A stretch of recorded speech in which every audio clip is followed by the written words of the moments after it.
up, guys? Austin here from Airsoft Station, and today we are reviewing the Krytac Alpha series. In the series, there is the CRB that we are all familiar with, as well as the SDP.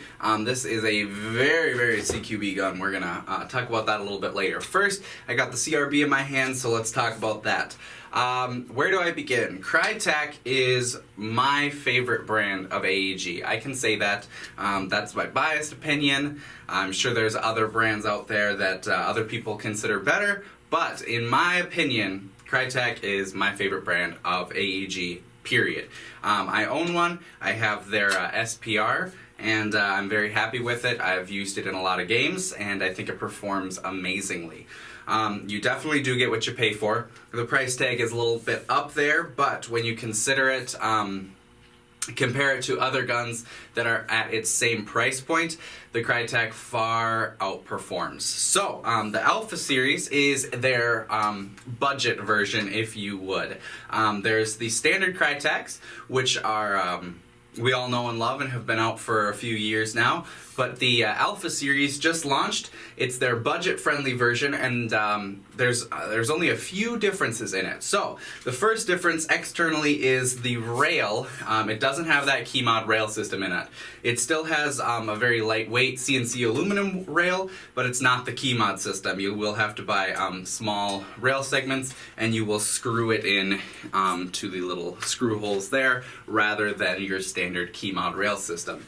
But everything else about it is very similar. The only other difference is it has a much weaker spring in there. Instead of shooting at the 380 to 390 FPS range like the Krytacs before it, it shoots at the 300 to 310 range FPS. So this is definitely more of a CQB oriented gun, as well as a more wallet friendly oriented gun. It's about $75 cheaper as of now.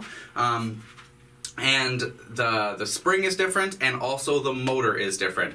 Instead of having a 30,000 RPM motor, which was in the previous Krytacs, it's a 20,000 RPM motor. But because you have that much weaker spring in it, you're still getting an incredible 21 to 22 rounds per second rate of fire with an 11.1. So even though it is a slightly weaker motor, you also have a weaker spring, and so that rate of fire is still very impressive. You're just not getting quite the same FPS. But other than that, it is the Krytac that we all know and love.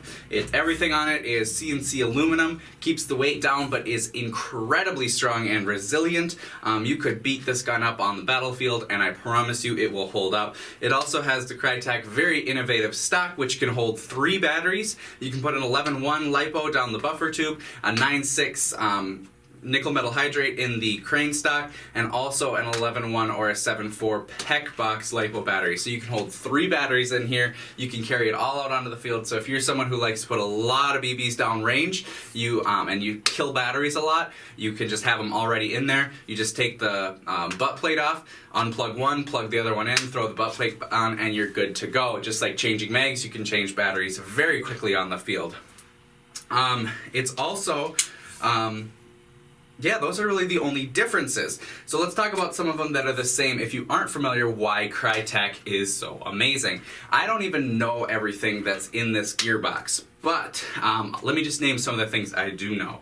It's got some sorbo padding in there so that it's going to cushion that piston as it slams forward very quickly if you are running that 11.1 through here, and it prevents stress and strain on the gearbox. Also, the gearbox edges themselves are rounded instead of those straight 90-degree turns, just to make everything a lot more structurally sound.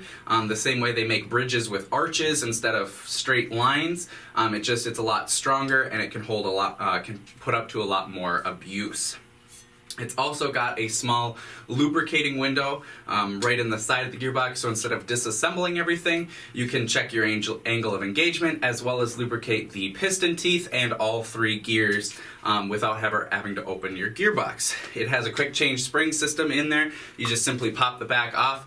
The spring guide pulls out, as well as the entire spring, and you can easily change springs without having to crack your gearbox as well. It's got metal tooth piston, and the second to the last tooth piston is missing, which just helps with that angle engagement and helps that let off of the piston to occur at the right time, so you're getting a consistent FPS as well as less stress and strain on your gearbox as well. Integrated MOSFET in there, the Alpha series still include that, so it is one of the few guns that actually is 11.1 ready out of the box. A lot of guns advertise that they're LiPo ready, but they're not truly 11.1 volt ready. The Krytac is, even the Alpha series. So that's a perk for those of you who want those rate of fire builds. You don't have to do a whole lot of upgrading to this. You can just pull this right out of the box, and it's going to be putting 21 to 22 rounds a second right out of the box, which is crazy. I'm trying to think of anything else. I think that's about it.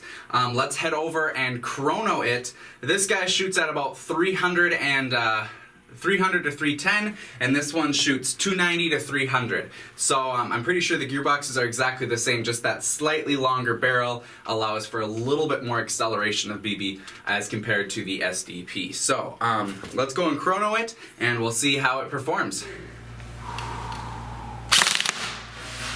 15. Yes, 15. If I was in the chamber and a fresh 15-round magazine came in, I'm just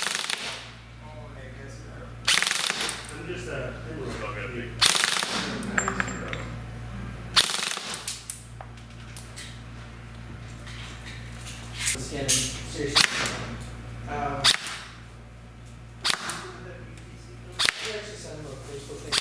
What should I sell your friends?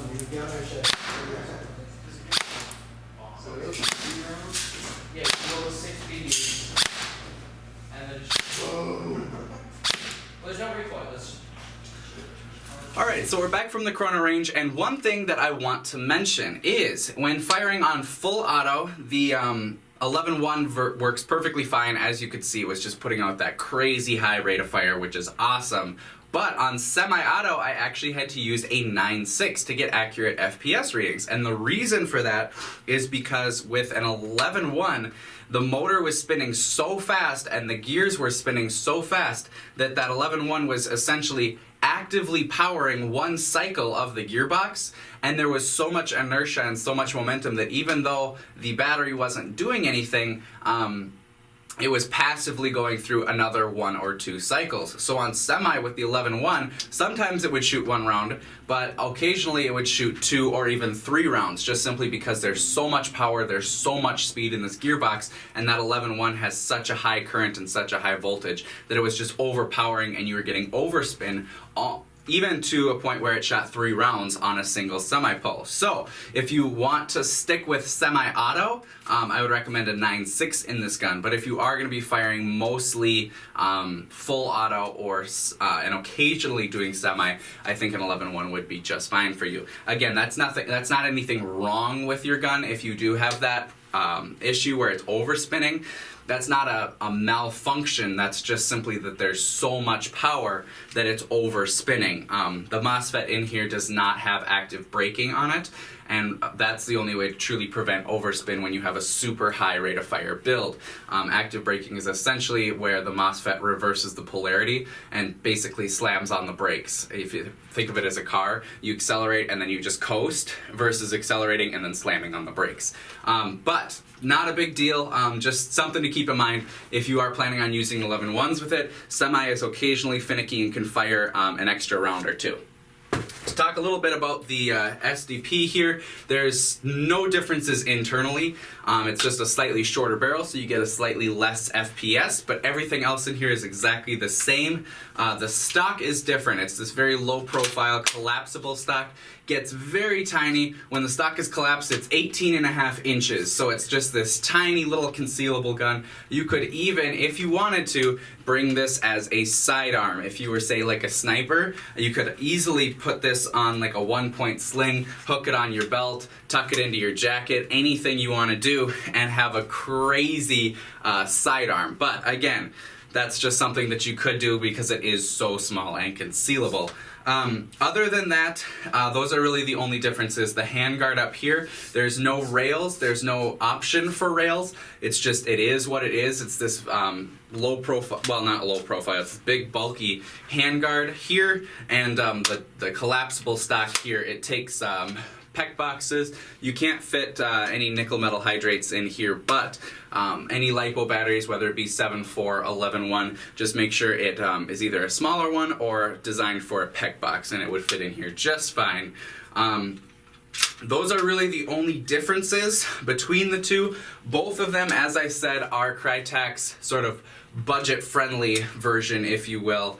They're $75 cheaper, as I mentioned already, and you're still getting a lot of bang for your buck. These are still incredibly high-performing guns. So keep them in mind if you are looking to upgrade or get a new rifle, but don't want to spend the price of the standard Trident series of Krytacs. These alphas might just be the route you want to go. So that's it for this video. If you got any other comments or questions, leave them in the comments, and I'll get to them as quick as I can. And until the next one, have a good one, guys.